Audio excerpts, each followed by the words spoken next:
The Pro is a 2002 one-shot superhero parody comic by Garth Ennis.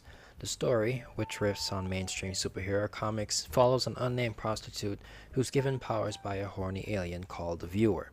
She then reluctantly joins a superhero team where she finds herself constantly bumping heads with her teammates due to her unwillingness to follow the generally accepted superhero comic rules. The Pro is a comic book that I've known about for many years at this point.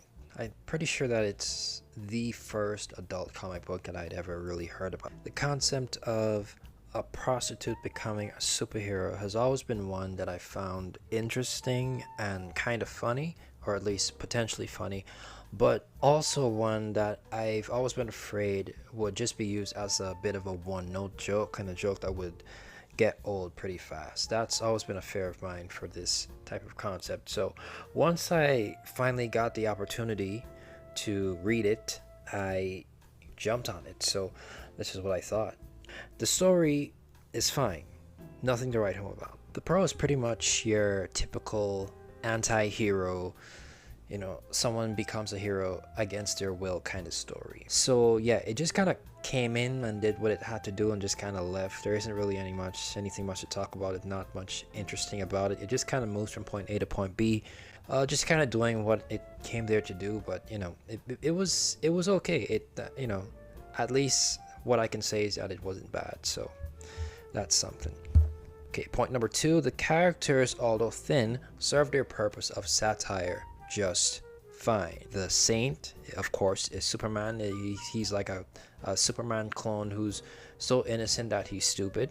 There's the Lady, which is Wonder Woman. She is so naive that she's stupid. There's the Knight and the Squire, where they play on, of course, it's Batman and Robin, as you can see. They play on the whole Batman BDSM weird thing, and how there's like a possible like rumors of like a gay relationship between him and Robin, which would be problematic, of course. But yeah, they play on that whole joke. There's Speedo, a Flash clone that is a speedster who wears, as you can see, a Speedo.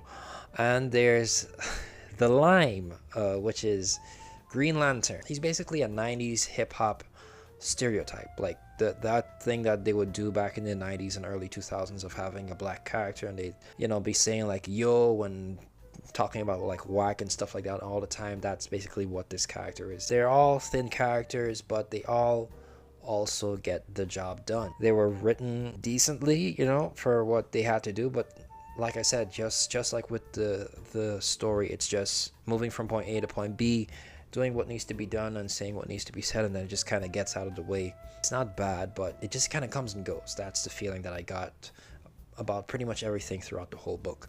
If I were to give the Pro any sort of props, any sort of actual positive feedback, I would have to say that the artwork is pretty good. The best thing about the book, in my opinion, is the artwork, and I thought that it fit the tone of it very well. And I guess that's another thing that I can give it props for, is the tone of it. Like, even when it goes into dark comedy, which it does get, like dark, like there's like one specific scene where it's dark. As cruel and as evil of a thing as what happened in that scene was, it did fit with the tone. Even though nothing that bad ever happens ever again, it did fit the tone of it, and it was played for laughs, and it worked. So I guess prop to Garth Ennis for that. The tone stayed consistent throughout, and that was pretty much it. Right before I get into what I think was the actual main point of this book even existing in the first place, I would like to talk about something that I thought was kind of, well, not smart necessarily, but something that was an element in it that I noticed and that I did like as well. So you can kind of add this as like a third positive kind of thing, and that was how the Viewer represented superhero comic book writers and readers as well. Literally, the only reason why he gave the Pro powers was because he thought she was hot. And if we're being honest, writers and both the readers, it does kind of seem fetishy and kind of seem like everything is kind of being done to satisfy some sort of sexual attraction that they may have, in a sense. Like that is a sense that could be assumed based on what these characters usually look like, how they're drawn, how they're colored. It just doesn't make any sense, given that they're fighting crime and stuff. It just wouldn't make any sense for them to be dressed that way. But because of traditions like that, that is why the viewer or the voyeur exists. And of course all the satire with the League, with them being stupid in a kind of way, naive in a kind of way, and kind of just getting in the way of regular law enforcement and not really making much of a change. As far as how it's satired both the comic book readers and comic book writers, as well as the characters that are involved, I thought basically that it did a good job of that overall in the book. So props to Garth Ennis for that as well. As far as the main crux of the story, at first I saw that it was going to be the comedy. I expected some level of satire and parody, and that's what I got. But the main crux of this story, the main conflict of it, would have to be the monologue, all right? Almost smack dab in the middle of the book, the Pro has this monologue that she gives to the League of Honor. Once she, after she's done doing all of her stuff, she's being super violent against the villains, and she gave the Saints some head, and it caused some problems with them and the government and stuff like that. They call her in for a meeting, and they're basically gonna fire her, but then she just throws the shit back at them, like, you guys are fuck ups and you shouldn't even exist and stuff like that.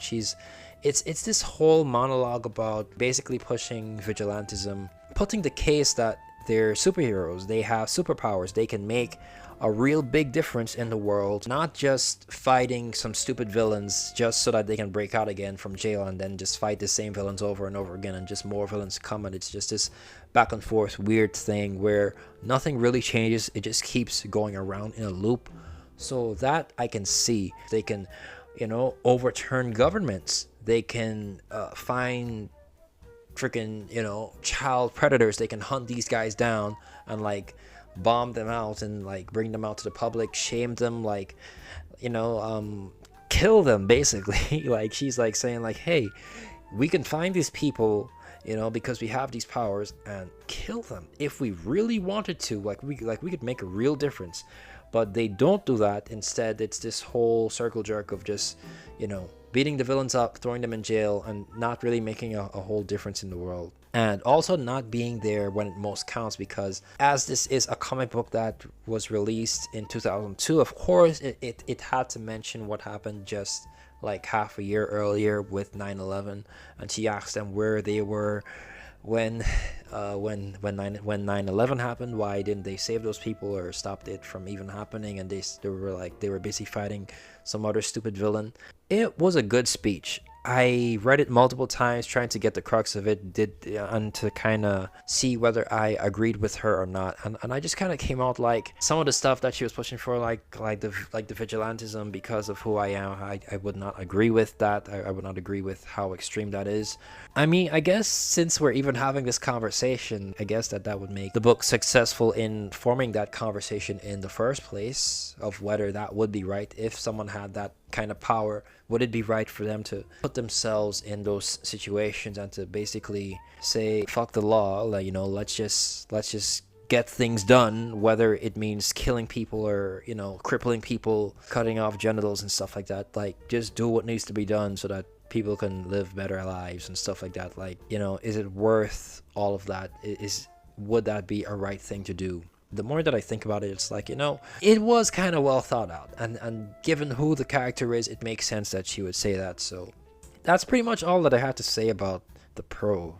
Again, there's not much to go over. It's pretty ABCD, and then it's just kind of over. In conclusion, I'd say that the Pro is an okay comic book. As far as the humor of it goes, none of the jokes were bad in my opinion. Some of them worked more than others, but nothing really like left me like laugh out loud kind of funny. It was okay. Like, everything about it was okay. The characters, as thin as they are, was okay. The story was okay. Pretty streamlined, pretty point A to point B kind of thing all the way to the end is okay. The artwork was pretty good. The artwork was still the best thing in my opinion about it. And I do like the just the small inklings of smarts in there about, like, with the viewer, just some of the satire, looking back on it right now, I did appreciate it. I do appreciate it, even though I'm just kind of on the side of it being not that deep. Basically, it's just a comic book. Not something that I would recommend, but it was okay. It was fine. If you're interested in the concept, sure, go ahead. It's a one-note joke that fulfills the curiosity. Prostitute turned superhero. It fulfills that curiosity, and then it just leaves. And just in case you're wondering about the little thing, the little extra comic that comes with it called The Pro Meets the Whole, I'm just gonna put this screenshot up here and just say the less said about it, the better. Forget about that part. I would love to forget that even exists. Okay, so thank you for watching. Don't forget to like, share, comment, subscribe. This has been Fraser Talks. God bless. Goodbye. Shut him up. You know I didn't kill Benton. Well, I'll think you did if I tell what I know. What do you want, Audley?